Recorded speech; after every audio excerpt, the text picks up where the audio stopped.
Hey, what's up? Welcome back to Project Freelance. How's it going, guys? Welcome to the podcast. If you are new, hi. We are almost at our 100th episode. Where have you been? But we are happy to have you here now.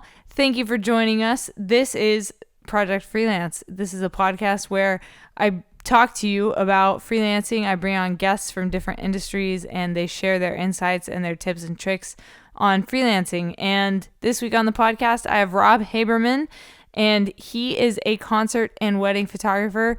And I wanted to talk to him about a couple of things this week on the podcast and dive deep into concert photography, his opinions on things. And we talk a lot about mental health in this podcast. And I think that's something that is very important to be talked about. I struggle with my own version of mental health problems, and I'm sure that a lot of you out there also do. And you know what? It's okay not to be okay, you guys. And it's okay to ask for help, and it's okay to help yourself. Remember, you are the most important person in your life. You have to be the most important person in your life because it's your life. You have to live it. And so with that, we are going to jump into this podcast. But I just want to remind you guys, we are about to hit our 100th episode. Thank you so much for continuing to listen to this podcast. I love that there's like a little cult following with this podcast. It's so fun. Thank you guys for listening continuously. I love reading the comments. I love reading your feedback. So if you like this episode, if you like the podcast, do me a favor and leave some feedback under this episode on whatever platform you're on, whether you're on Spotify, Apple Podcasts, Anchor. Where are you listening to this podcast? I'm curious.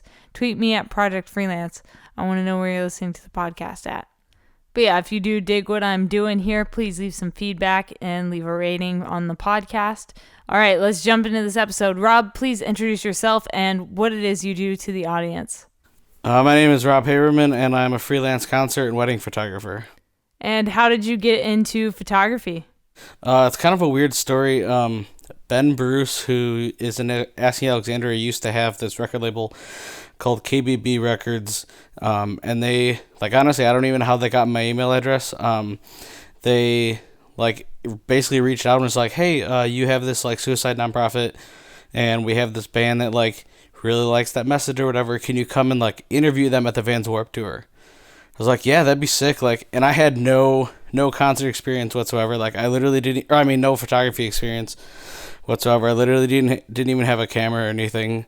And so I was like, yeah, that'd be sick. Like, I would love to do that. And then, like, I don't know, maybe a week or two before, I was like, oh my God, I should probably buy a camera or something to, like, record this interview. Like, this is, like, a huge label, and, like, they want all this, like, video and audio and stuff like that. And I had no idea what the hell I was doing. So I went to Best Buy and got, like, a Best Buy credit card and, like, bought a Canon T3i. And then, honestly, I didn't even end up doing video on the interview. But it was, like, I ended up meeting, like, a bunch of really great people. And then I ended up shooting Vans Warped Tour that year. And I was like, oh, my gosh, this is literally, like, the best thing I've ever done. I want to do this every day of my life. So I've been doing it ever since. Wow, so you literally just got thrown into the deep end of Vans Warped Tour. Tell me what that was like, shooting your first time shooting at Warped Tour. What an experience that must have been. Yeah, it was awesome. I had been going to Warped Tour since, like, 2007, so I was, like, familiar with the atmosphere, but I had never, like, honestly, like, I didn't even really know that, like, concert photography was a thing. And they literally, like, gave me a press pass, and I was like, oh, I wonder if I could, like, go up and shoot by the stage. And I happened to have a friend that I knew, like, from going to shows, and I was like, yeah, am I allowed to, like, go up in the photo pit? Like, I didn't call it a photo pit because I didn't know that's what it was called, but I was like, am I allowed to, like, go up by the security guards or whatever and, like, take photos? And she was like, yeah, of course, you could do that for the first 3 songs. And I'll never forget, I was like, oh my gosh, that's so cool. Like, this is amazing. And, like, I don't know, we had been having, like, a super, super, super hot Chicago summer, and for whatever reason, it was just, like, super nice that day. It was like 70 and sunny, and it was like, seriously the best day. Like, honestly, like, that day, it sounds cheesy, but, like, that day totally changed my life. Like, if I wouldn't have done that, then, like, obviously I never would have got into photography. Yeah, and I mean, rest in peace to Warped Tour. You know, I interviewed Kevin Lyman on this podcast before, and got to talk to him about, you know, what it would take to create the next Warped Tour, like what he put into it and how he built it. And so for those that will never get to photograph a Warped Tour, what was it like? Like, what was the interactions are like, the crowds like. Just explain that a little bit. Yeah, I mean, I feel like the crowds are like, to me, I think Warped Tour was like, it was like a music festival, but there was like a sense of community like that I've never seen in another like festival. Like there was like the Mayhem Festival and all that stuff, and like all these massive tours that have all these great bands, but like there was just something about Warped Tour that is like unlike anything else. There was like a huge community, and everybody was like so relaxed, and like the band's just like hanging out and like, having barbecues or whatever. Like that's, at least in my experience, that is unlike any other like, traveling tour like that. Shooting it is seriously like the most amazing thing. Imagine just being, for me, I was like a scene kid. Well, I mean, I guess I still am, but I was a scene kid then, and it was like all of like, if you were to tell me, oh yeah, you can go and shoot this show, and it was like, 15 of your favorite bands, and you got to photograph all of them in one day. It was like, went from like 0 to 100 all, like, just amazing. It's like, oh yeah, I'm gonna go pick between, my number 4 favorite band and my number 2 favorite band. Oh man, I hope I could run between the 2 stages and go to both. Like, it's just something like, there's nothing else like it. So when it comes to your education as a photographer, are you completely self-taught? 100% taught from the YouTube Academy. I've never taken a photography class. Like, it sounds like kind of cheesy, but like literally everything I've ever done or everything I've ever learned is like by doing it or by watching YouTube videos. Like I learned, like, I literally watched like a Canon T3i tutorial video the night before Warped Tour, and was like, oh, I should probably figure out how to use this. And like, yeah, literally all like the internet and like just asking people and like, and just like learning over the years. I talked to a lot of different people on this podcast about, whether they should go to like film school or photography school or whatever.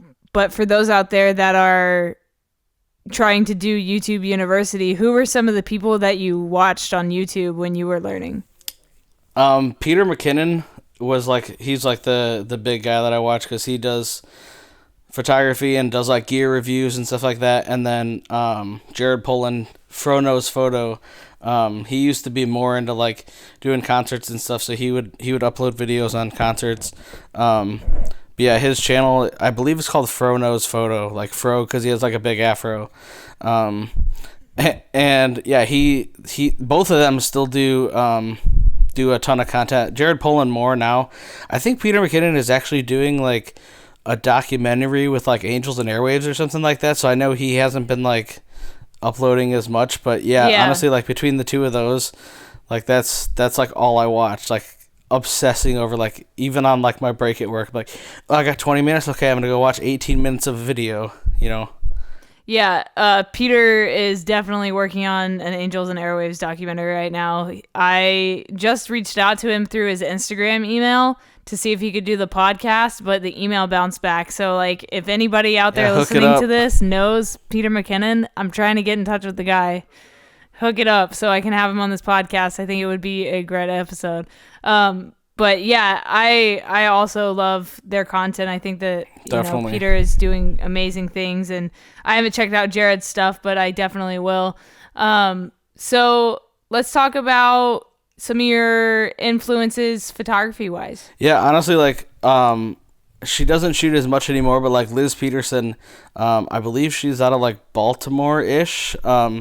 She, like, one thing I know, like, or that I get like inspired by her photos is like her colors are so rich and just like so, like, I feel like I'm literally at the show. They're incredible. Like her yellows and oranges are like, they're like nothing else. And then Rosario Gutierrez, or as some people know her as Don't Shoot Skrillex, because that's like her name on all social media. It's so funny, like, we've been at shows together, and people will come up and be like, hey, you're Don't Shoot Skrillex, right? It's like, what the hell? Yes, but my name's Rosario. She's like, yeah, my name's Rosario. But yeah, she's like an incredible creator. Nina Tadek is also another one of those people that constantly inspires me. Also, Ray Duker, he is the tour photographer for August Burns Red. He's, like, his stuff is just so crispy. He's one of those people that, like kind of switched back between Canon and Sony. So me and him have talked about that a little bit because I've bounced around between Canon and Sony too. Yeah, those people are big inspirations to me. As far as, since we're talking about gear, what do you have a preference between Sony or Canon? Yeah, I'm a Canon fanboy now. For a while I thought, yeah, maybe mirrorless is like the way to go, and like Sony was like I mean, they still are, but they like killing the game for mirrorlesses. And so I bought an A7 II and like shot with that for like, I don't know, probably about a year, and I was like, this is okay, but like I still like my Canon. I like my Canon colors, so I sold that, and now I got all Canon stuff. I got a 5D Mark IV and an EOS R, so now the Canon's got like a semi-pro mirrorless. I use that thing all the time. Yeah, I'm a huge Canon fanboy though. Yeah, I've been kind of wondering if I should go back to Canon. You know, I've been on the A7S II for a while, but I started out on Canon, and like, you're right, something about the colors of Canon really make it stand out as a product. It sounds cheesy, but like Canon color science, like it makes you, like for me at least, it makes like the workflow so much faster if you don't have to do like so much color correcting. Like obviously that takes time, and time is money, you know, especially because like I shoot weddings too, so like I feel like the Canon skin colors, like when I'm doing weddings, are, and like I don't know, it's something about like the greens, like to me, at least on the Sonys that I've shot, the greens look like very off. I don't know, that could just be me, but like it seems like you know, the skin colors and like the greens are on point for Canon. Yeah, I know what you're talking about because I've seen it myself. You know, you can see like the hues almost are like a little off, and like in the skin tones, greens come out a little bit more, which is like kind of weird. So I've totally noticed that myself. So let's talk about what happened after Warped Tour. Like, you did this one gig at Warped Tour, and then what? Yeah, and then I like just so had, like I said, I had like my own nonprofit that was like a suicide prevention, and I reached out to this band Escape the Fate. They were on tour with Five Finger Death Punch at the time, and I was like, hey, I want to sit down and like do this interview with you, because at the time their bassist Max Green had like just gotten out of like treatment for like a drug addiction kind of thing, and he was like very open to like talking about like recovery and stuff like that. So I reached out to him, and it like literally didn't have anything to do with like photography per se, but I like reached out to him and was like, yeah, like let's do this interview. And he's like, okay, cool, I'll give you a photo pass.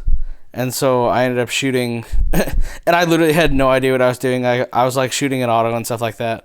So I shot Five Finger Death Punch and Escape the Fate, a couple other bands at the Rave in Milwaukee, this like legendary venue, which I had no idea was like this like sick venue.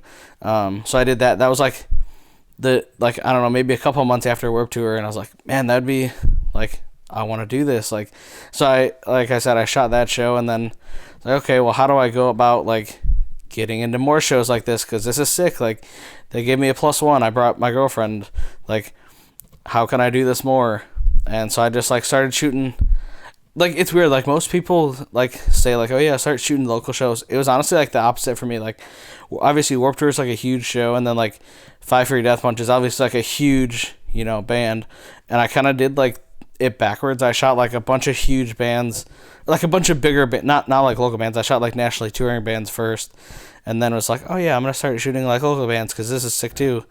But yeah, and honestly just like kind of spiraled, and then like it went from like, okay, I have one show a month, okay, maybe now I have 3 shows a month, okay, now maybe I have, you know, 5 or 6 shows a month. Now it's like, okay, I got like 3, 4, 5, 6 shows a week now, which is like kind of insane. But yeah, just honestly just kind of snowballed, and it was like all about like networking with other people, and like this sounds really cliche, but like just not being a dickhead and like just trying to talk to people like that. I think that's honestly like a big part of like how I've been able to shoot so many shows. Yeah, I think networking is a huge component in that, especially when you're going to shows and trying to shoot more shows. Talk about like how you figured out how to network. Like, did it just come naturally to you, or yeah, honestly, like, what was it like? Yeah, like I think you know, I've always like, people have always told me I'm like super compassionate, and like I've always like had like a way of like talking to people in more of like a helpful way, not necessarily like with networking per se, but being able to like, you know, make people feel comfortable. And honestly, I just kind of like, and I just do that naturally. It's not like I'm, trying to be, disingenuous with that and like just do it to, get in good with people. Like that's obviously not the case at all. Like I just, like I'm pretty good at talking to people. So just being able to have like a conversation with somebody, literally just like last night, I was at a show and there was this dude just standing there. He was shooting, but it was like after the third song. So I literally just up and like started talking to him, and turns out we had like a couple mutual friends, but like that's just like a little connection that I made, like something so easy like that, just introducing yourself, like you could like be able to help them down the road, or they might be able to help you down the road. It's all like, you got to make those little connections. Absolutely.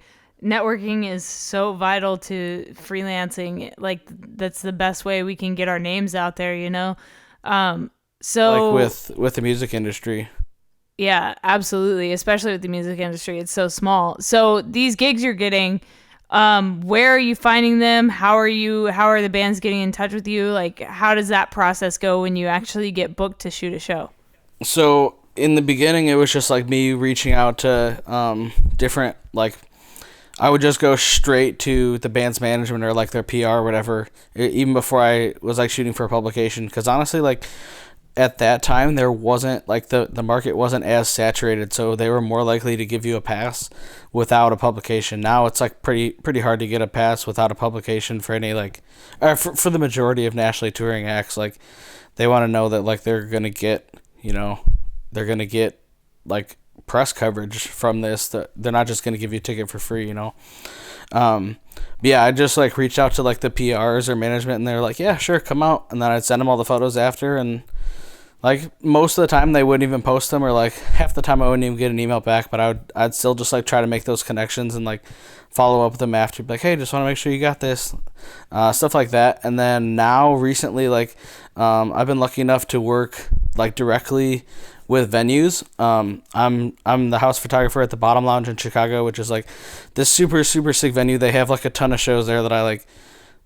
I should say they book a lot of shows there that I like with the music that I like. Like maybe a week or two ago, shot literally my all-time favorite band, The Devil Wears Prada, and so like that's been super sick. And then recently I've started working more with this other venue called the Metro, and that literally is like kind of a networking thing too. I got asked to shoot a show.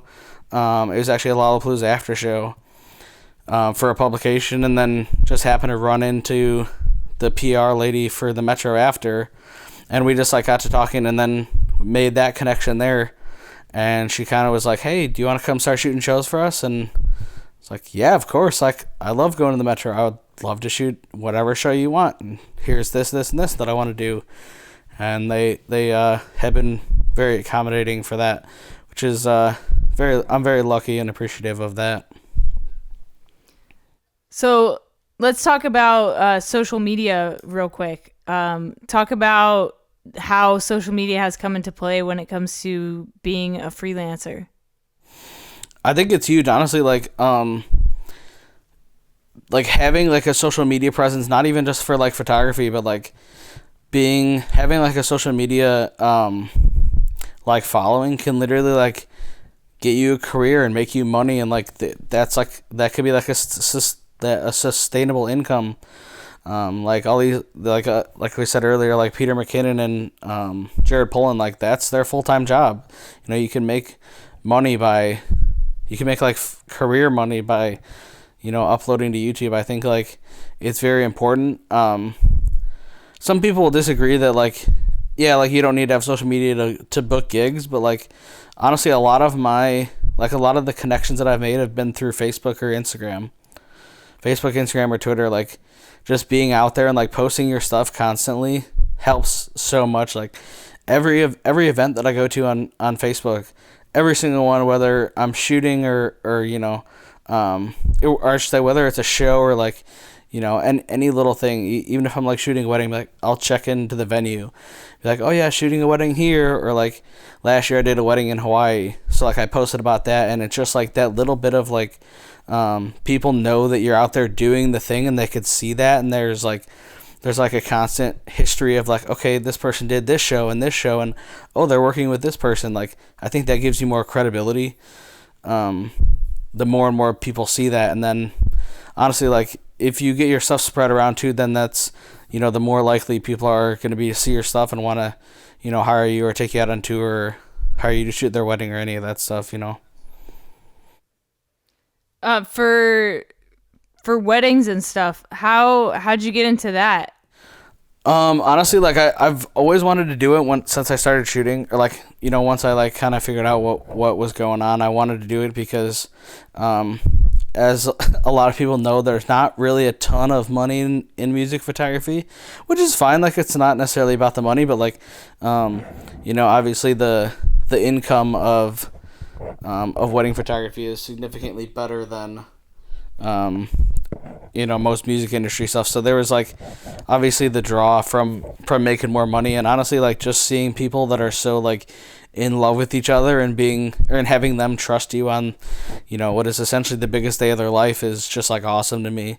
So like, this sounds like kind of ridiculous, but aside from like posting on social media, and I have like a couple pictures on my website, but I've literally never like had any marketing dollars go into wedding photography. It's literally just all word of mouth. I think that kind of goes back to like making those connections, like just literally like talking to people at weddings. Like, I've booked at least 3, maybe 4 weddings just by like happen to talk to people at the wedding and, being nice and being accommodating to people. And, if you're going to do that, people are more likely to refer you. So that it's all just like, it's kind of like a spiraling effect. Like, once you start doing it, it's gonna, obviously if things are going well, it's just gonna keep going. Yeah, definitely. So let's talk a little bit about feast versus famine. So tell me if you've ever dealt with this, if you deal with this currently or anything like that.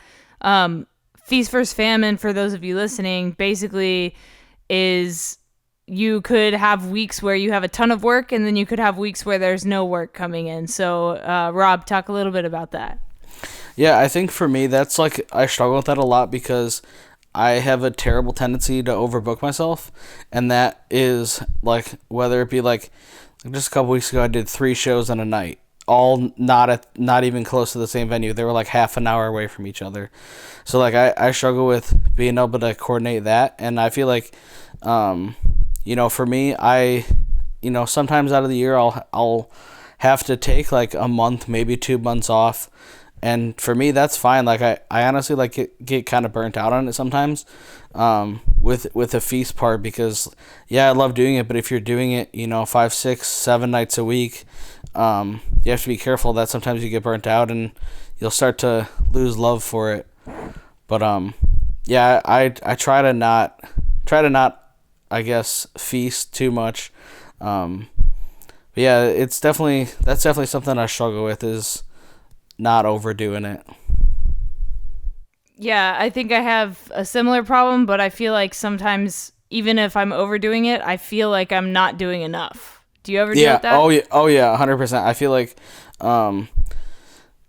even if the bands are happy or the management or whatever is happy, I feel like, I could have done this better, or I could have edited that photo differently. Like, I'm always like second guessing myself on the actual like quality of work that I'm producing. Even though like the bands are happy, that's really what matters. If your client is happy with the stuff you're creating, then that's really what matters. I feel like a lot of people get stuck in their own head with that, and they like, overthink a lot of things, and like, you're just here to create art. If your clients are happy, then that's what matters. Try not to overthink it. Yeah, absolutely. And I think, we all deal with that, so I think it's important to talk about it. I do quickly want to talk about the nonprofit real quick. Talk a little bit about that, creating that, what it's called. You haven't even mentioned the name of it yet. The nonprofit that I originally started was called Team Recovery. It's no longer a thing anymore. So basically, like, my story is I struggled with mental health for years, and I got to the point where I like basically checked myself into treatment. And after I got out, I was like, hey, I want to, start something. I didn't know exactly what I wanted to basically help kids or help people not feel the same shit that I was feeling, all like the negative thoughts in my head. So I made an Instagram page called Team Recovery, and like the next morning I woke up and I had like, oh, I have 30 followers. The next day it was like, oh, I have 200 followers. Oh, the next day I have 500 followers. And like it grew very, very, very rapidly. So that made me realize like, hey, there's like a real need for this. So I did like the legal work to, to make it an actual nonprofit. And to be honest, like that was significantly harder and more expensive than I thought it was. And it was still not exactly what I wanted. So Johnny Boucher, the founder of an organization called Hope for the Day, Chicago-based organization, reached out to me. He's like, hey, man, I see what you're doing, but, like, do you want to come work with us? We have, like, the budget to do what you want to do, and, like, you could still do what you want to do, but, like do it under our name. And honestly, at first I was like, nah, man, I really don't want to do this. I want to do, like, my own thing. And then after, like, a couple months of, like, seeing all of, like, the great work that they're doing, I was like, yeah, okay, maybe I need to do this. So I disbanded Team Recovery, which was my nonprofit, and started working exclusively with Hope for the Day, and that's been probably about 6 years now. My position there is a surrogate. Basically, I go to different shows, different concerts, and set up a booth or a table and hand out resource cards. So Hope for the Day is basically a proactive suicide prevention and mental health education nonprofit.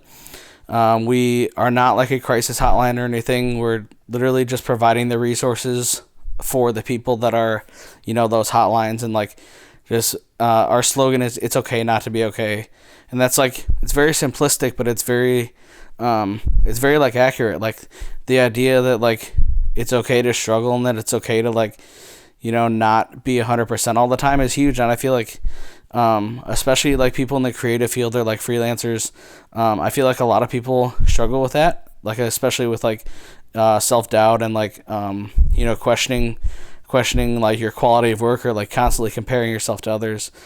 So that's like a big thing that we do. So I go and set up these tables at shows and actually do public speaking now too, about like my story and like how I struggle with mental health and how shit does get better with obviously hard work. But basically we do that, and now we're doing a thing called the Conversations Cafe, where we basically go out to like schools and churches and all this different things. I'm sorry, I totally called that the wrong name.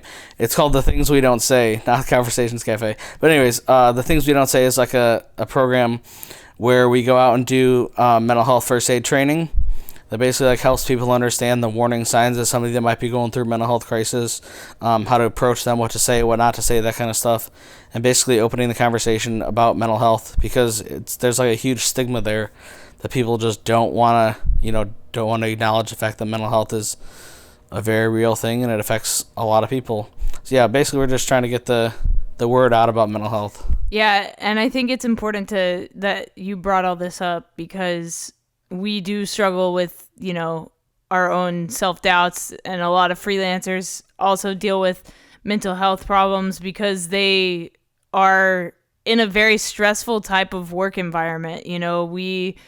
We put ourselves into this little box. Like a lot of us work from home. Like I personally work from home, and like being at home by yourself all the time is like the healthiest thing for you.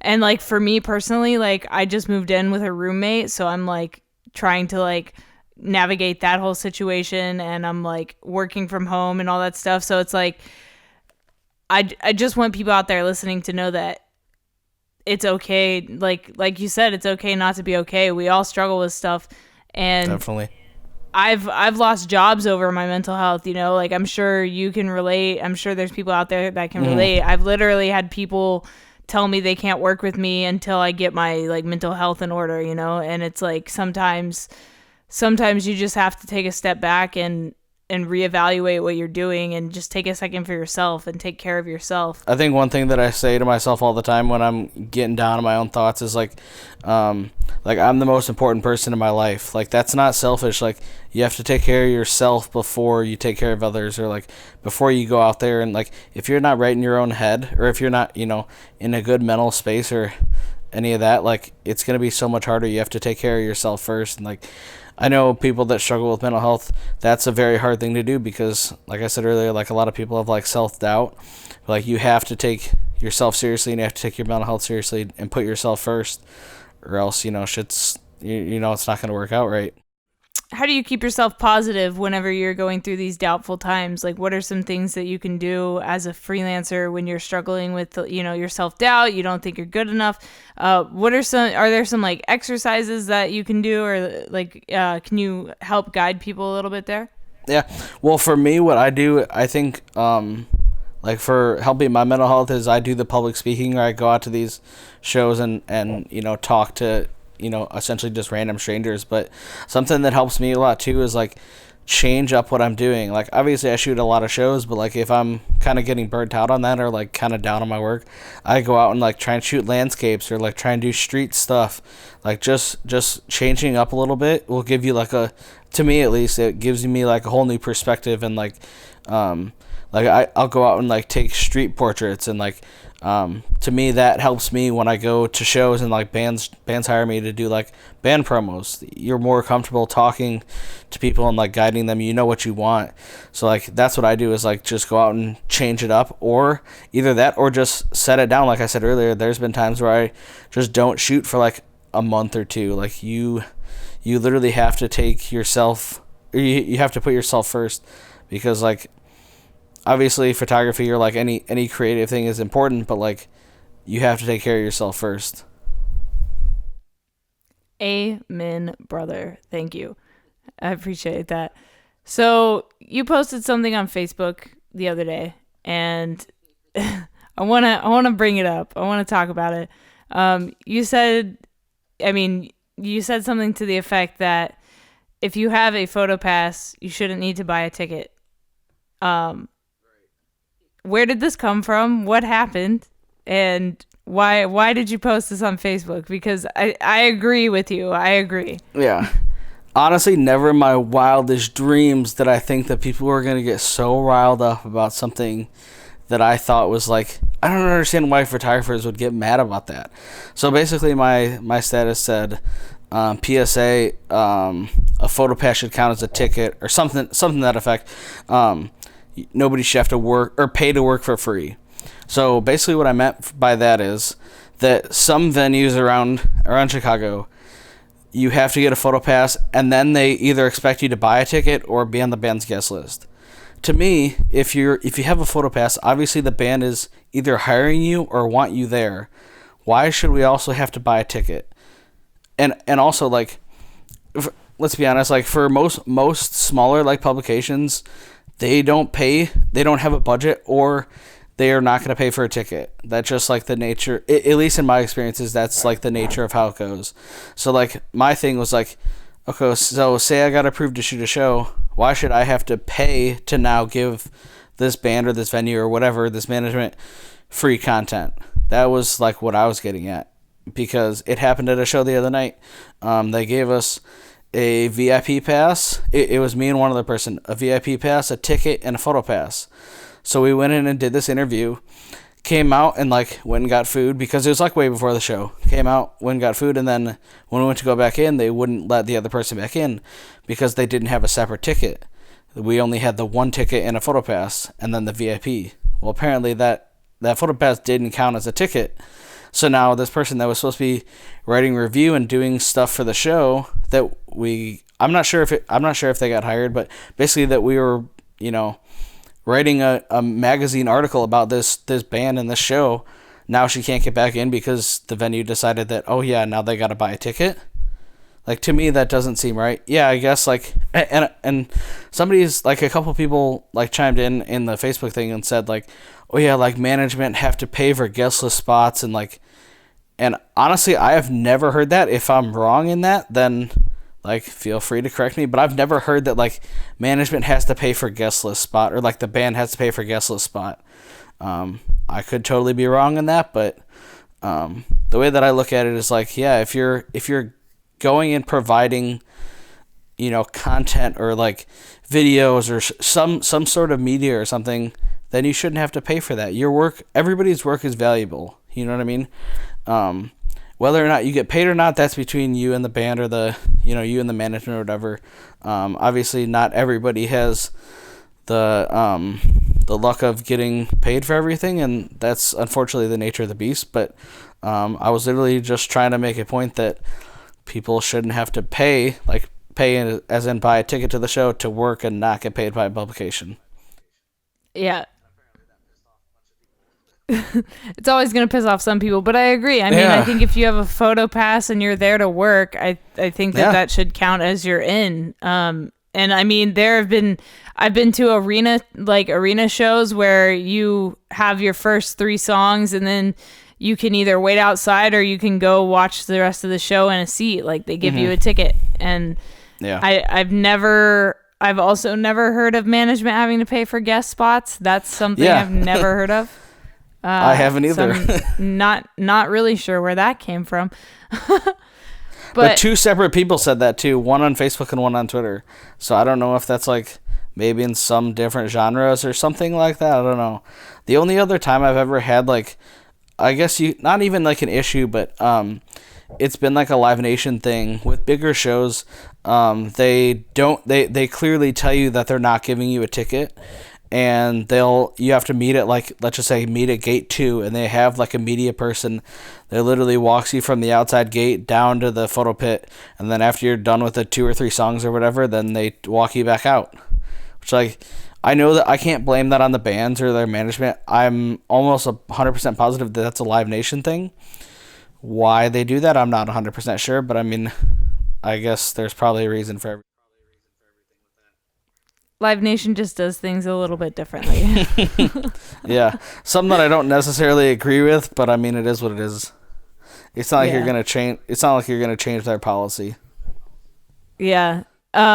So for those that are out there that maybe want to get into live music photography and they don't necessarily get a Warped Tour as their first into the world of photography, what's some advice you could give them for starting to get into shows and getting some actual paid gigs? Yeah, I think first and foremost, know your camera in and out. You could have like the beginner. Nowadays, every camera is good enough to be able to do. Obviously the higher end cameras, it's gonna make it easier, but 99% of the cameras now are, good enough where you're gonna be able to get, good images in low light. I think knowing your camera, knowing everything about your camera, knowing how to, the best way to get, pictures in low light to that camera's ability is going to say way more than, having a $10,000 setup. Knowing your gear and how to, get the most out of it is huge. And once you start to realize that, I would suggest going to local shows. I'm sure if you're listening to music, there's some sort of local scene wherever you're at. I live in Chicago, so I'm very lucky that we have a very, very, very great local scene.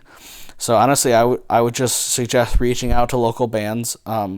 9 times out of 10, they're gonna be like, yeah, sure, here, come to this show and take photos. And sometimes with that, they might not necessarily pay for your ticket because a lot of local bands don't have the money. And to me, that's not that it's necessarily okay, but if you can't, if you're not guaranteed to give them quality images, then that I suppose I could understand that. I guess if you're just gonna go and shoot a show to gain experience, that's okay. To shoot for free or not get paid, I understand that. But honestly, just go out to local shows. Cut your teeth on doing local shows in low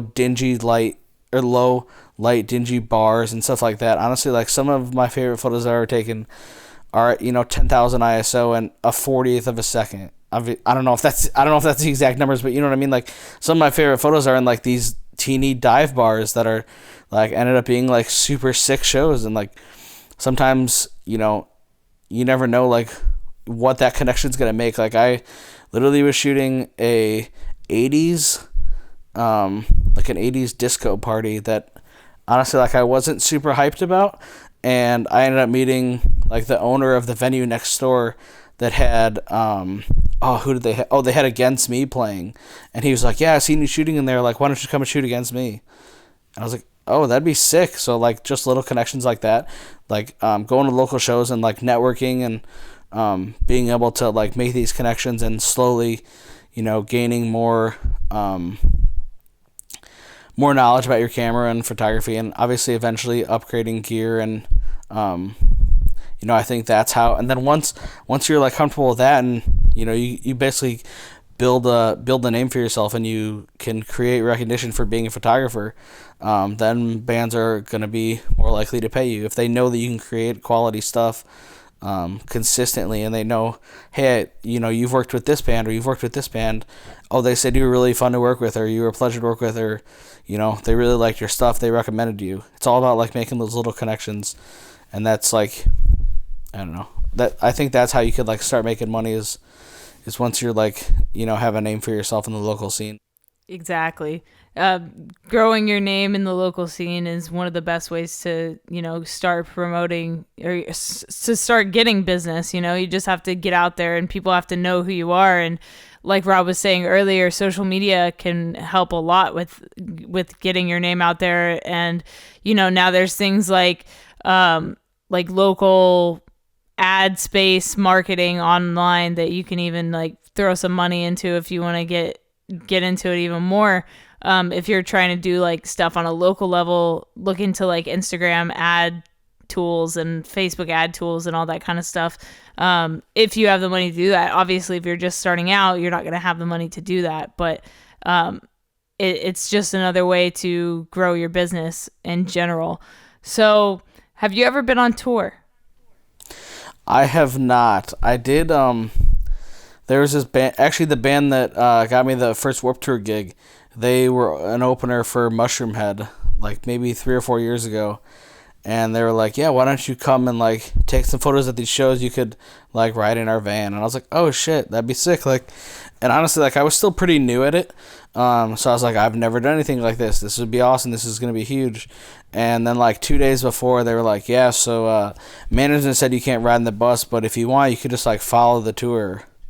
And I was like, God. What the fuck? And I was like, I mean, like, this is like a huge opportunity. I gotta do this. Like, and it was only like I don't even know if it was a week. It might have been like 5 or 6 days.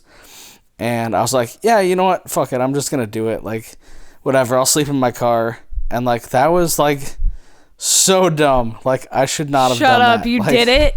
I totally did it. Oh my God. Like, what? Yeah. Your first tour ever, you were by yourself chasing the tour. Yeah. And like I want to say they had I don't remember. I want to say they had a driver too. So like I would like hang out with them all day and like take promos and like do all this stuff, and then they would like go and get to sleep in the van, and I would still have to drive 400 miles to bumfuck Illinois. But yeah, it was honestly like when people ask if I tour, like I don't really even consider that, because it was like, and then honestly like I don't even remember if or what. I think they just like I think they might have given me gas money, because they're like, we feel so bad about. Yeah, they definitely didn't pay me. Their driver was like, yeah, I'll like hook you up with gas. Yeah, I didn't like profit anything. I would definitely not do that now. But I mean, honestly, like it was a good experience, because like I like became friends with like a couple other bands, and like actually that's it was this band Scare Don't Fear, and then Head PE and Mushroom Head, and now Head PE, those guys are like some of my favorite, like they're like some of my best friends. I just recently shot promos for them, and one of the photos that I took was on a billboard in Bulgaria. Like, what the hell? Who would have ever thought? Like, I never would have met those people if I hadn't done that 5-6 days with that band. That's not even a band anymore. Like, it's all about those little things. You never know how it's gonna like help you in the future.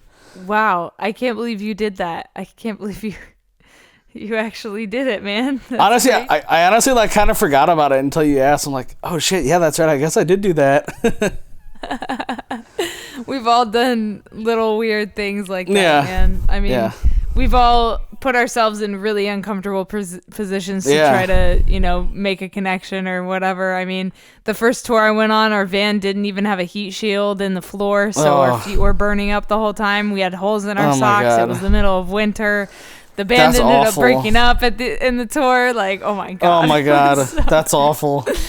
It was quite the first tour experience. Yeah, but see, I mean, now you have a story to talk about, and obviously, like, it was fun because you're laughing about it, Oh, exactly. And it's like you remember all the little fun moments because there were Exactly. actually like great moments. You know, it was a great Yeah. experience traveling the country with these complete strangers, and you just get Yeah. to know them. You know, it's like where else? What other kind of job gives you that kind of opportunity to just like travel around the country with strangers? Yeah, yeah. Yeah, there's a local photographer here that was recently telling me about how like he got asked to go on tour by people that he's never met, and I was like, dude, that concept is so terrifying. Like, what if you guys just like didn't clash, or like, you know, like what if they were super rude, or like what if they were like into hardcore drugs and you were straight edge, or like just like all these like possible things that like could happen. And he's like, yeah, honestly, like I didn't even think about it. I just went, and now they're like some of my best friends. Like, that's so rad. Like, that's how like music brings people together like that. You know, you could be literally from like not even the same country and have all these like common interests. I think it's super sick. Yeah, and at the end of the day, you're all coming together to watch this band play a show every night, and it's like the culmination of your day is this show, and that's like everyone's release is the show. You know, that's Definitely. their creative outlet, their energetic outlet. Like that's where they go to work. You know, and it's like all the other time on tour, you're in a van together, you're getting to know each other, and I mean, like you said, what if somebody's, you know, a hardcore drug addict and you're straight edge? Yeah. That shit kind of happens. I mean, like, on you never tour, know. You know. Yeah. I've been on tour with like people, like some awful people. I've been on a couple tours with like really awful people, and it's like you don't have a choice. You have to deal with it. Yeah. You have to live through it, and you have to struggle through it. And like it can either tear you down and destroy you, or it can make you grow as a person, and you can learn from those experiences. Yeah, how did you, because like I've got a couple tour offers that like I didn't take, but like how did you deal with like, you know, your, like, let's just say like that you guys have like, you know, clashing opinions on something. How do you personally like deal with that? So my best policy is to actually communicate about it. But if you're dealing with somebody that doesn't communicate with words, they just communicate with like anger or like talking behind your back. Like I've dealt with somebody that just talked shit about me to the entire tour That's package. awful. Which is like, what the fuck? We're trying to work here, and it's like, exactly. Why would you do that? Because now these people think like a certain thing of me, and maybe that wasn't even true. Maybe people were like on my side the whole time. I just don't know. Right. But all I know is that this person was like talking shit about me, and I was trying to do my job, and I thought I was doing my job properly. So we had to get the company involved and like all this stuff. You know, we've had like awful. Yeah, and and we had to get like the head of tour involved, which like you never want to go to production for anything, because like Right. that means that it's like real shit, you know? So Right. That's when it gets serious.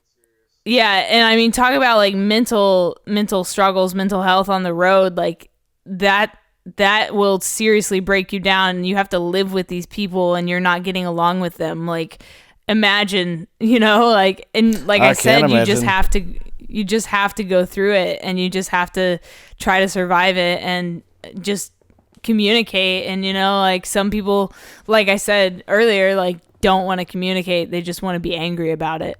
Right. So Yeah, that's I awful. mean, it's hard. It's hard to deal with different personalities, but I mean, on tour, that's, you learn a lot about yourself, and you learn a lot about other people for sure. Yeah, I think that would be something hard that I would have to deal with, is like, I think for the most part I get along with everybody pretty well, but like, you know, there's some things that like really set me off that I don't know how I'd handle that.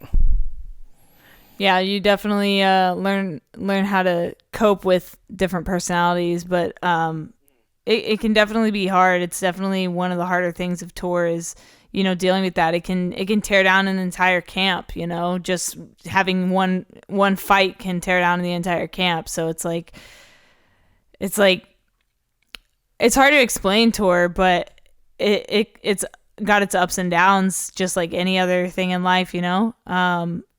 But would you ever consider going on tour again, like a proper tour, or do you want to like stay home? Yeah, I got some things in the work for next year that I'm that aren't totally ironed out yet. But yeah, I would love to. If nothing else, is just say that I did it. Like I was supposed to be a part of the Sad Summer tour this past summer, and I basically like went to my boss at my day job and was like, hey, so I got this incredible opportunity to go on this tour this summer. It's 3 weeks long. I'm gonna need that time off, and I get 3 weeks paid vacation at my work. And my boss is essentially like, yeah, no, I'm not gonna give it to you. And I was like, dude, like this is literally like a once in a lifetime opportunity. Like this is huge. Like I may never get this opportunity again. And he was like, yeah, so here's the deal. This is in like January or February, and like Said Summer Tour is like, I don't know, like May, June, July-ish, somewhere around there. So it was like months in advance. It's not like I was asking him like a week before. He goes, yeah, so sorry. He goes, yeah, either you stay and we'll give you a raise, or if you decide to take the tour, we're going to fire you on Friday. And I was like, what? Like, okay, well, I guess I'm going to stay. And like, to be honest, like I told the people from Sad Summer, like, yeah, I'm totally going to do this. And then like when the tour came, I was just going to quit because like sometimes you got to take those risks and like do the tour, and like, other stuff will work out eventually, like I would beat myself up if I turned down, especially a huge tour like that, just for like a 9 to 5, But yeah, I would love to tour, just like, if nothing else, to just like when I'm older, be like, oh yeah, I toured with so and so, and like tell my kids, like, who knows, maybe they'll like the band or whatever. But yeah, I think it'd be sick. I would love to do it. Yeah, man, I'm itching to get back out in 2020. I've done a couple tours, and I feel like I've taken time off that I didn't want to take off of touring. Like, I wish I had continued touring, but the opportunities weren't there at the time. And so it's like now I'm trying to refine those opportunities and trying to get back into that the touring world, really trying to get my name back in it. So it's like, it's hard to get back in, but I'm excited for 2020, and I think I've got a couple offers, so I'm stoked. Correct me if I'm wrong, you did Warped Tour a year or two, right? Yeah, I did. So I did a few days back in 2014, and then in 2017 I was the alternative press correspondent. Oh, that's right. Yeah. It was amazing, dude. Warped Tour was everything I thought it was going to be. It was crazy good. It was crazy bad. It was hot. It was cold. It was everything, man. It was quite the life experience, but oh my God, I had so much fun. And if it was happening again next year, I would beg Kevin Lyman to have me on it. Yeah, I think honestly, like, this past summer, like, made me think about, like, now that Warped Tour is, like, actually, like, officially gone, like, how sad it is that, like, all these people, like, so many people in the music industry, not just photographers or video people, like, so many people, like, got their start at Warped Tour. Like I know it's probably been talked about like 100 times, but Eminem was on Warped Tour, and like Blink-182 and like Katy Perry and all these like huge artists like started on Warped Tour, and like it's like a huge bummer that that's not like a thing anymore, that like people don't, they don't have that creative outlet to be able to go out on Warped Tour and do whatever 52 dates and play all these super rad shows. But yeah, honestly, like for photographers and like creators, I think like I think a lot of us probably wouldn't have gotten into it if it wasn't for Warped Tour. At least in my opinion. Like, I know I never would have if it wasn't for Warped Tour, if it wasn't like, the things that led up to Warped Tour. It sucks to see it go. Yeah, it's really the end of a legacy, like, it's hard to see something like that end. I mean, what are people going to do in the summer? Like, what are we going to do? Yeah. I actually just saw on Facebook the other day that Mayhem Tour is coming back. Not that that's like a replacement or anything, but like that's still like a, like a cool, huge festival. Yeah, Mayhem is a good one for sure. And I think, like, I don't know if you saw Rockstar's Disrupt Fest that they did last year. Oh, yeah. I was actually... Yeah, I went to the Chicago one here. The venue that they played at, the Hollywood Casino Amphitheater, is one of the venues that hopefully has like a contract with Live Nation with. So I'm at every one of the shows there, and that was like, it was good, but it just didn't have like Warped Tour vibes. Like, yeah, a lot of the bands were super sick, but like it wasn't like, it's like, this kind of feels familiar, but like it doesn't feel like Warped Tour. Like it's not like, it doesn't have like that Warped Tour sense of community, at least from my experience. Yeah, I think that's what a lot of people said about it. It just seemed like a quick, just a festival they put together. It didn't have that like family feeling to it, and that might be because it's new. You know. Yeah.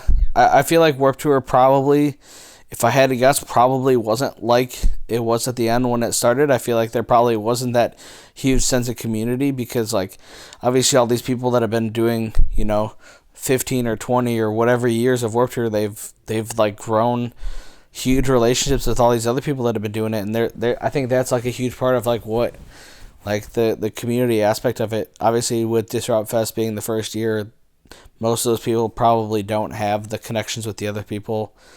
So maybe that's a part of it, but I mean, hopefully somebody can either like revive Warped Tour, like Franz was saying that he wants to talk to Kevin Lyman about possibly reviving Warped Tour, and I posted the other day a clip from the podcast I did with Kevin Lyman, and he was literally talking about Franz, and he was like, man, that guy, like, people aren't going to go through their whole life saying suck my fuck, but man, he's figured it out, and he's a smart guy, and he's like such a genuine dude. It's crazy, man. But yeah, I mean, hopefully somebody can either revive it or something new can come out and definitely, bring us back together and bring the family back together. I think it would be cool to have something that's like Warped Tour again, where bands are touring all summer, and I think it'll happen. It's just got to take time. Maybe, I don't know, maybe we'll be surprised in 2020. Maybe somebody will show up with something exciting here in the next few months and announce something. So let me ask you this. Have you ever been screwed over on any jobs? Yes. There's a festival that hired me a couple years ago to do some photo stuff, and they didn't pay me, but they gave me some extra tickets. So I was like, okay, whatever, that's fine. Like, I've never worked with them before, so like, I understand the fact that they don't want to, give me $500 or $1,000 or whatever, I suppose I understand that. I was gonna go anyway, so I was like, okay, whatever. Like, they're giving me and 3 other people tickets, so that's sick. So I did all this content for them. As far as I know, they really liked it. They posted a bunch of it. It was on their website and all this stuff. And like throughout the year after that, they their marketing director would text me sometimes saying like, oh yeah, like I love these photos, or I love these photos that you did, like with shoots that I just posted. And then like maybe 2 or 3 weeks before the fest the next year, basically I was under the impression that they were going to hire me back the next year, because like that's what they'd been telling me all year, or like that's what they told me like at the end of the festival. And then like assuming, or like because they told me like how much they like my stuff, I guess I just assumed that they were going to hire me again the next year. So I didn't apply for press like through a publication. And like 2 weeks before, I texted one of the people there and was like, hey, so just wanted to like confirm that you still want me to do this. And they're like, oh no, sorry, we actually we hired a group of 5 people from LA to come out and do it. And we're like, well, they didn't tell me this, but I heard through the grapevine that they hired a group of people to come out to LA and paid them, and paid for their flight and all that stuff. It's like, okay, well, can you guys like at least like help me out, like, because now, like, so this fest, they like, if you submit through a publication and they deny you because there's so many people that apply, they give you 2 free tickets. At least that's what I've heard. I had never shot the festival like through a publication there, but they give you 2 free tickets. So I was like, okay, so since the press thing's already like closed because it was so close to the festival, I was like, is there any way I can get a photo pass and like not do that? And they're like, no, sorry.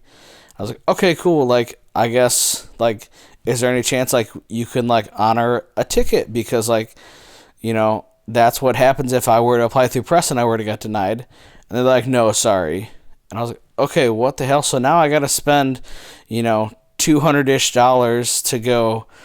But like I ended up getting in through another friend, but like, I didn't shoot or anything. But it's like that was like I literally like didn't apply for press and had been telling everybody, yeah, I'm doing this again, like it's gonna be sick, and then it just didn't happen. And I was like, oh, okay, I guess like a part of that's like a miscommunication on me. I probably should have followed up before that, but still like it was shitty. And then they did like after shows at other venues like in Chicago, and the PR person from that venue was like, yeah, so they have to approve all the photographers, and for whatever reason they denied you for for all the after shows. There was like 3 or 4 after shows, and you were the only person that they denied the whole weekend.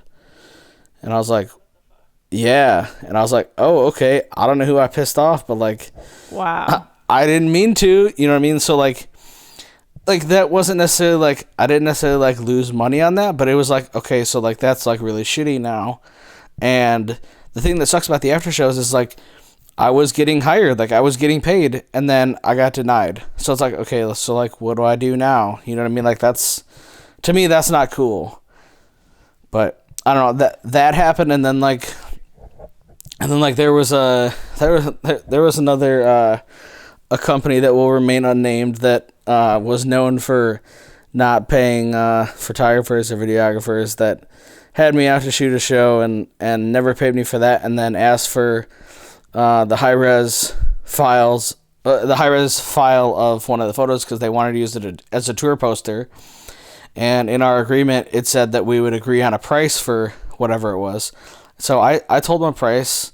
And honestly, I really don't even remember what it was. I want to say it was like $500, and they agreed to it. And then I just never got paid, and I got ghosted ever since. And I still haven't got paid for that.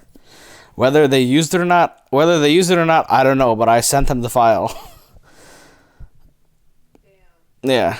So I guess that is like one of those things like you live and you learn. Like I probably shouldn't have sent them the file until I got paid. But like, I don't know. At the time you were like, they'll pay me for sure. Yeah, exactly. Because like it was like a very and honestly at the time I didn't know that they were like that they had kind of been like getting a bad reputation for not paying people. Like I had no idea. I was like naive to that, and now I the more you know, I guess. Yeah, totally. There are a few publications out there that are known for not paying their photographers, so I would put them on blast, but I don't want to be that person. And yeah, exactly. That's why I'm doing the remaining nameless. It sucks because like people are gonna fall for it. It's gonna keep happening, until somebody calls them out. And I feel like, should we call them out? But I don't want, I don't want to be that. Yeah, you don't want to get blacklisted too. I don't want to get blacklisted. You know what I mean? But we all know you're out there. We know you're not paying your photographers. We know it. So if you're listening to this, pay your photographers, guys. Come on, pay your people. If you tell someone you're gonna pay them, pay them. Come on, it's simple. Pay your invoices. Pay your invoices. So, who are some of your favorite bands that you photographed? Two all-time favorite bands, Under Oath and Devil Wears Prada, and I've been lucky enough to shoot both of their shows like multiple times. Under Oath, probably my favorite show I've ever shot. They played at this teeny venue. I want to say it's like maybe 200 cap, like right before they released. Actually, I think it might have even been on the release day for their most recent album, Erase Me. So they played, it was supposed to be like just like I guess like some kind of radio event where they were just going to invite like all these radio stations and play like this, like I don't know if it was going to be like acoustic or what, but they were just going to play to like these industry professionals essentially. And apparently they were just like, yeah, fuck that, we're going to somehow, like, you had to go and wait in line, and they gave out 200 tickets. 200 like, I don't remember if they were wristbands or what, but I was at work, and I literally, like, couldn't get off work until, like, a half an hour before the show. And so I had my friend go, and she was able to get 2 wristbands, and then I was able to go and, like, shoot the show. And that was just, like, one of the coolest things. One of my favorite photos I've ever taken was from that show, actually. But yeah, that was a huge one. And then I've done stuff with, I've shot Snoop Dogg before, and that was like a huge thing, because like that was like pretty early on in like my photo quote unquote career, if you want to say. And going back to like the making the connections, I literally got the contact for that gig because I like literally added some dude on Facebook, and he posted like photos from like Snoop Dogg and Wiz Khalifa, and I was like, yo, that's sick. And we just like got to talking, and he's like, yeah, here's the contact, and then I was able to shoot because of that, like those little connections. So yeah, that was super sick. The Under Oath is super sick. I totally just blanked. And then I did, it was a show, but it was more of like a nightclub type thing. I shot some stuff for Fetty Wap, the rapper. And like, that's not exactly like my music taste, but, that was really sick. He was like super nice and just like really, really accommodating. And it was like in this just packed, I mean, way, way, way over capacity nightclub. And I was like standing in line outside before, and the dude in front, you had to buy bottle service to get in, is what it was, because it was like sold out, yeah. And the dude in front of me paid $1,500 cash to get in. And I literally was like, yeah, so I'm a photographer, I'm supposed to be shooting for Fetty Wap. And he's like, okay, you're good, bro. Didn't even ask for my ID, nothing, didn't even pat me down. Like, I was wearing like a suit, I was like wearing a suit and stuff. But like, it was sick. And like, yeah, it was, I mean, like, obviously I was actually working for him, so it wasn't like a big deal, but like, it's kind of scary that like he just didn't even ask me any questions. But yeah, that was pretty rad too. Wow, you just got to stroll on in and just do your thing. Yeah. Sometimes that's how it works, you know? I talked to this girl, Lindsay Lerner, on the podcast a couple seasons ago, and she ended up being the TM and assisting Watsky on a couple tours on Warped Tour. Oh, that's sick. And she met him just by like sneaking into, well, basically she went through an open door, and she was like, oh yeah, Watsky was on stage and there I was, and then I had a camera, and then I met his tour manager, and then his tour manager like gave me a job a couple years later. It's crazy story. That's sick. Yeah. But that's awesome. You know, sometimes you just got to be in the right place at the right time. But definitely. Yeah, he probably should have pat you down at least, or like check your shit. Yeah. Like recently, like honestly, like House of Blues, like the security guards here, like oh, you got a photo pass, you're good. And the one time I was like, no, dude, you need to check me. Like that freaks me out, because like just because I have a photo pass doesn't mean that I don't have a knife or a gun or a bomb. You know what I mean? Like, you should still check me. I have a camera bag. Check to make sure that there's nothing in there. Yeah, exactly. Like this could be filled with, you know, guns or dynamite or what, you know what I mean? Like, there's 1,000 things that it could be.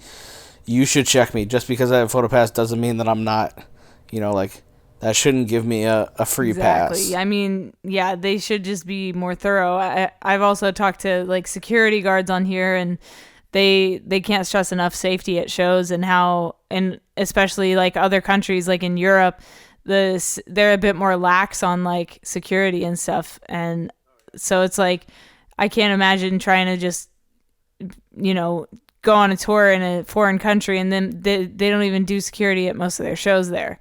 Like, that's crazy to me. That would freak me out. Yeah, it would freak me out like so much. Yeah, I'm huge on safety, you know, especially when Definitely. around crowds. Like, I have like big crowd anxiety, and it's like, I gotta know what's going on, and like, if we're not safe, there's a huge problem, you know. Yeah. So yeah, security guards, you should definitely be checking photographers' bags. That is a must, because it's a bag at the end of the day. You don't know what's in there. I exactly. can tell you it's a camera. Could be anything. Shit. And there was actually, like, so my day job is I work in a machine shop, and there was a couple of times where I did get patted down, and I had like a knife and like a box cutter. Obviously I didn't have bad intentions, but like, I was patted down and they still didn't catch that. I'm like, dude, like, how did you not, like, this is like a big knife, like, how did you not catch that? That's awful. It makes you think twice about it, you know. Yeah, definitely. So what do you hope for your future, your photography future? Like, what are your plans and your goals? I would love to tour, even if it's just like 1 or 2 tours. Like, I would love to do that. And honestly, I want to do more weddings, and Like a big goal for me in 2020 is working more directly with artists instead of like going through their PR and management. Like not to sound cocky or anything, but I feel like I'm at the point now where I can like create what I want to create in just about any situation. So I want to be able to like make like it's one thing like shooting a show, yeah, that's sick, but like I want to be able to like make art with these artists. Like I want to like have them be like, yeah, I got this idea, let's go out and do it. You know, like I want to like work more directly with them. So I hope to do that more in 2020 and beyond. Between that and like I've been booking like international weddings too, which is like super sick. I got one in Puerto Rico, and then I just booked one in Germany. So I'd like to travel more, doing photos. Like it's kind of crazy. Like this is going off on a little tangent, but like it's kind of crazy. Like how many like rad things that has happened or like that I've been able to do in my life because of like literally just a camera.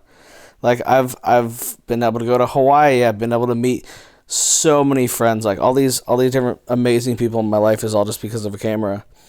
But yeah, sorry, that was like off on a tangent. But yeah, I just want to keep doing it as much as I physically can. It's a podcast. Podcasts are made for tangents, dude. You're supposed to go off on tangents. That's what makes these better. I've been like trying to not go off on a ton of them because like you could ask me one thing about like, oh yeah, what camera do you shoot with? And I'd be like, oh yeah, so the weather today. Like go totally off on a tangent. What is something you know now that you wish you knew when you started? Oh, that's a good question. I think when I first started, I was very like skeptical about talking to other people at shows, like whether it be photographers or security guards or whatever. Now I do that all the time. I try to talk to everybody. I feel like I'm like a broken record repeating myself. Like it's all about the connections, but like honestly, like just talk to people. Like it's at the end of the day, talking to people is not that hard. You never know like how that's going to help you or how you could help them in the future, you know? Like just make those connections, I think is huge. And like, honestly, like you just got to ask sometimes, like for instance, I was shooting Summerfest in Milwaukee over the summer and it was for a publication, but they put me in direct contact with, this country artist, his tour manager. And after I was done shooting the third song, I just texted him, was like, hey, do you need anything else?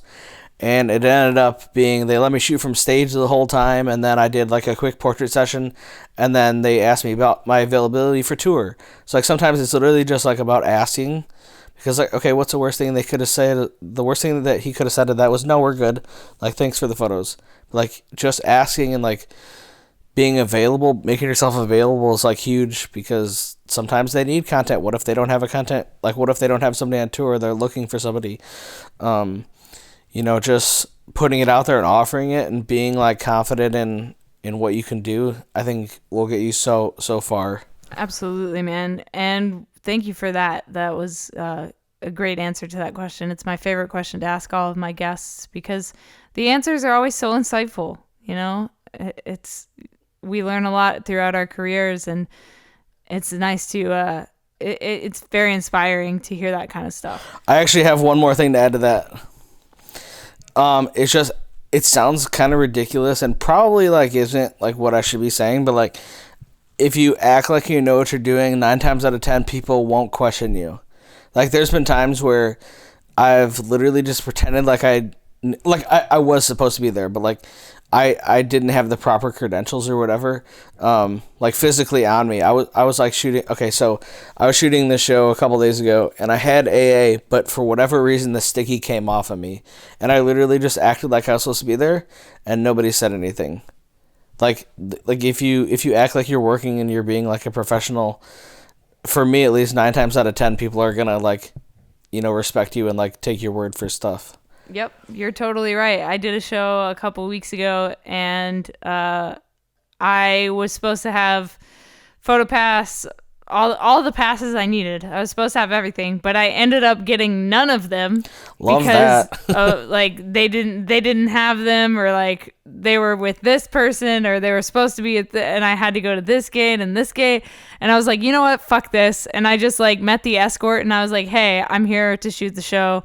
And I just got escorted everywhere, you know? And I mean, if you're if you're working and you're acting like you're working and you know what you're doing, then you're probably gonna get the job done. It's a lot about like how you hold yourself. Like if people look at you like, oh, this is just, some kid trying to sneak into a show with a camera. Like obviously they're not gonna let you in then. But if you're like, hey, I'm here, I'm trying to do my job. Like just let me, XYZ happened. I'm literally just trying to do my job. Let me do this.